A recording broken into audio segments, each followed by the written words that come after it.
جنت لے کے جا رہا ہوں۔ میرا کام کیا ہے؟ عبادت کرنا ہے۔ موسیٰ علیہ نبی علیہ السلام کو اللہ رب العزت کی طرف سے پیغام ملا کہ اس بندے کو محض اپنی اس عجز و انکساری بھی، محض اپنی زندگی کو خالصتاً اللہ رب العزت کے لیے رکھنے کی وجہ سے ان کا نام جہنمیوں کے لسٹ سے مٹا کے جنتیوں کے لسٹ میں ڈال دیا۔ تبھی تو اللہ رب العزت فرماتے ہیں نا فَاذْكُرُونِي أَذْكُرُكُمْ، اے بندو تم مجھے یاد کر لو، میں تجھے یاد کرتا رہوں گا۔ اور آج اپنی ملائکہ اعظام میں یاد فرما دیتا ہے، ان کی درجات بلند فرما دیتا ہے۔ ہماری آج کی محفل یہ جو یہاں پہ، جیسا کہ پہلے بھی مفتی صاحب نے کہا، محض یہ نہیں ہوتا، ایک عمل ہوتا ہے جو بندہ خود کر رہا ہوتا ہے، ایک عمل وہ ہوتا ہے کہ جو بندہ کسی دوسرے بندے کو بتائے۔ حدیث شریف میں ہے کہ جس نے ایک نیک رستہ منتخب کیا، من سن سنتا حسنتا، جس نے ایک نیک رستہ، ایک نیک راہ وہ کسی کو دکھلایا اور وہ بندہ اس نیک راہ پہ عمل کرنے والا رہا، تو جو راستہ دکھانے والا ہے اسے بھی ثواب ملتا رہے گا، اور جو رستے پہ چلنے والے ہیں اسے بھی ثواب ملتا جا رہے گا۔ لیکن جو رستے پہ جا رہا ہے اس کی ثواب میں سے اس بندے کو جس نے رستہ دکھایا ہے اسے بھی ثواب ملتا جائے گا، اور دونوں کی ثواب میں کوئی نقص نہیں ہوگا۔ اگر تمہاری وجہ سے ایک بندے کو ذکر کی دولت نصیب ہوتی ہے تو پھر یہ ذکر قلبی تو وہ ذکر ہے کہ میان عاشق و معشوق رمزیز کہ کرام الکاتبین ازوائے خبرنیز۔ تمہاری ذکر باطن کا تو درجہ یہ ہے کہ مشایخ اعظام حضرت امام ربانی مجدد ثانی رحمۃ اللہ تعالی فرماتے ہیں ذکر قلبی کا ثواب اللہ رب العزت خود دے رہا ہوتا ہے، ملائکہ اعظام اس کو لکھنے سے قاصر ہے، کیونکہ یہ بندے اور خدا کے درمیان راز ہے۔ جب اللہ اور بندے کے درمیان راز ہوتا ہے تو اس میں سے کرام الکاتبین کو بھی پتہ نہیں ہوتا کہ یہ بندہ کیا کچھ کر رہا ہوتا ہے۔ اور حدیث شریف میں ہے تفکر ساعۃ خیر من عبادت الثقلین، ایک لمحہ، ایک لحظہ تفکر کرنا، یہ ذکر قلبی کرنا، اللہ کو یاد کرنا، یہ خیر من عبادت الثقلین، جن اور انس کی عبادت سے بہتر ہے۔ یار اگر تمہاری وجہ سے ایک بندہ اللہ کا ذکر کرنے لگا ہے تو تجھے بھی اس کی ثواب ملتا جائے گا۔ یہ مقصد نہیں ہے کہ ہم نے پروگرام بنایا، لائٹنگ کی، یا جناب ہم یہاں پہ اکٹھے ہوئے اور جیسا کہ مفتی صاحب نے فرمایا کہ بس جی خوردنو نشستنو برخاستن، ہم آ گئے بیٹھ گئے اور چلے گئے۔ نہیں، آپ کو جو پیغام ملا ہے اب تم پہ فرض ہو چکا ہے کہ وہ تم دوسروں تک پہنچاؤ۔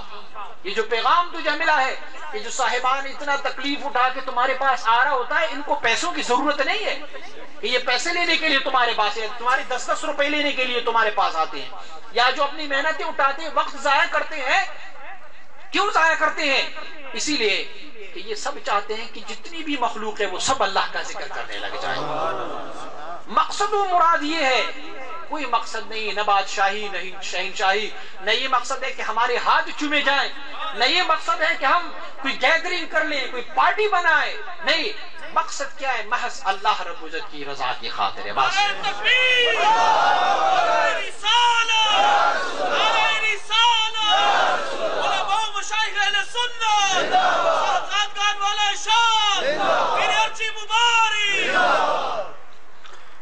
اور میں اکثر و بیشتر جہاں بھی جاتا ہوں ایک ہی مثال اکثر و بیشتر پیش کرتا ہوں کہ اگر میرے پاس ایک گلاس میں خوبصورت رنگ کا ایک شربت ہو اور میں تجھے تعریف دوں، پبلسٹی کر لوں کہ یہ شربت بہت میٹھا ہے، بہت ہی اچھا ہے، فرحت بخش ہے، تجھے کیا یقین ہو جائے گا؟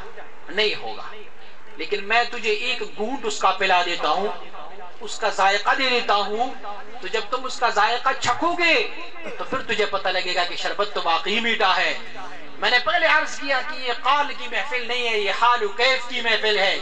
یہ وہ محفل ہے جو طیبہ سے منگائی جاتی ہے، اور توحید کے میں پیالوں سے نہیں، وہ نظروں سے پلائے جاتے ہیں۔ آپ لوگوں نے شاید پہلے بھی دیکھا ہوا تھا نا، حافظ اشفاق صاحب کے روڈ سے آپ نکلتے ہوتے تھے، یہاں آپ نے بینر بھی دیکھا ہوگا کہ پرواز فین لکھا ہوتا ہوگا۔ ہاں، آپ تصور کرتے ہوں گے کہ ایک ٹائی 3 پیس سوٹ میں بیٹھا ہوا ایک بندہ ہوگا، بڑا فیوڈال ہوگا، کام کرنے والا ہوگا بندہ، کبھی تم اس دروازے کے اندر، گیٹ کے اندر آنے کی بھی جرأت نہیں کر رہے تھے۔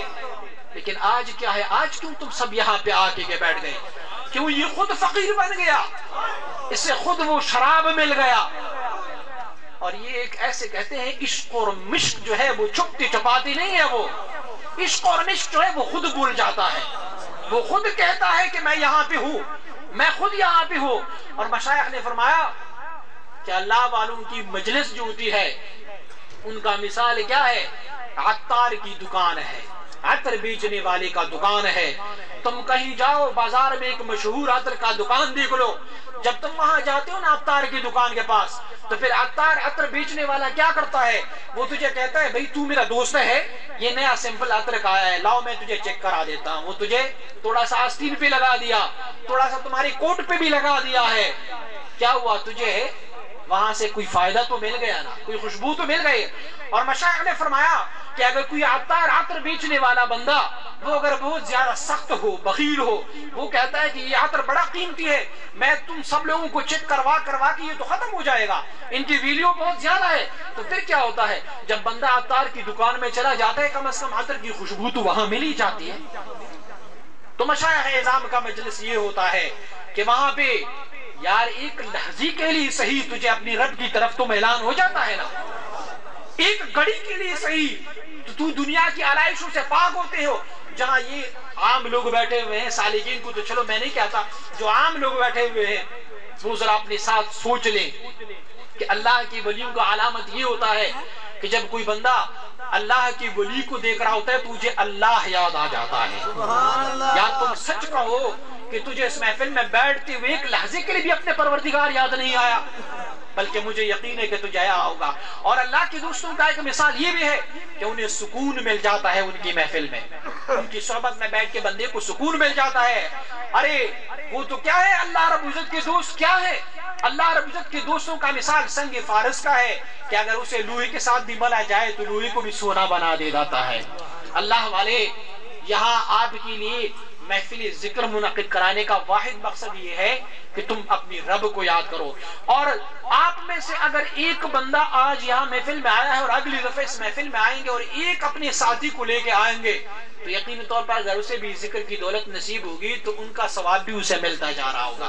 اور دنیا جو ہے اس میں ہم دوبارہ نہیں آتے، صرف واحد مقصد ہمارا دنیا میں اللہ رب العزت کا ذکر اور اللہ کا یاد کرنا ہے. اللہ ہم سب کو توفیق دے کہ اللہ والوں کے ساتھ وابستہ رہیں اور اللہ والوں کی مجلسوں سے اپنی سینوں کو منور فرماتے رہیں. وآخر دعوانا ان الحمدللہ رب العالمین.